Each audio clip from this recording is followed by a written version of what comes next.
মধুপুর নামে ছোট্ট একটি গ্রামে বাস করতেন এক বৃদ্ধা। বহু বছর আগে তার স্বামী মারা গেছেন।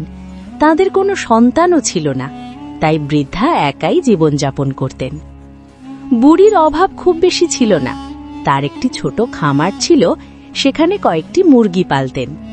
প্রতিদিন মুরগিগুলো ডিম দিত, সেই ডিম বিক্রি করেই বুড়ির সংসার চলত। তবে বুড়ির সবচেয়ে প্রিয় ছিল একটি দুধে সাদা মুরগি। কিন্তু বুড়ির সুখ বেশি দিন টিকল না। এক ধূর্ত শিয়াল প্রায়ই রাতে এসে তার মুরগি চুরি করে খেয়ে ফেলত।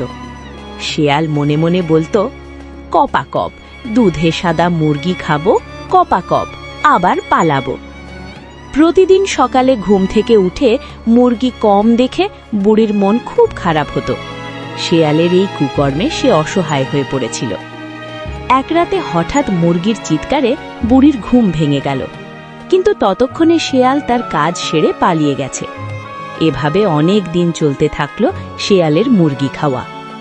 শেষমেশ বুড়ি সিদ্ধান্ত নিল, এভাবে আর চলবে না, আমাকে কিছু একটা বুদ্ধি করতেই হবে। এবার শিয়াল ধরার ফাঁদ বানাবো। পরদিন বুড়ি খুব যত্ন করে একটি খাঁচা বানালো। সব ছিদ্র ভালোভাবে বন্ধ করল, যেন শিয়াল আর বেরোতে না পারে। সন্ধ্যায় খাঁচার ভেতরে একটি সাদা মুরগি রেখে দরজার ফাঁদ তৈরি করে দিল। রাত গভীর হতেই সেই শিয়াল এসে হাজির।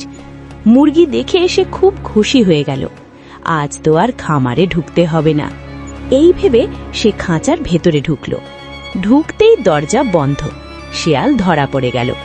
বুড়ি খুশিতে বলে উঠল, আহা, তোকে হাতে নাতে ধরেছি, এবার আর রেহাই নেই। শিয়াল ভয় পেয়ে কাঁপতে লাগলো।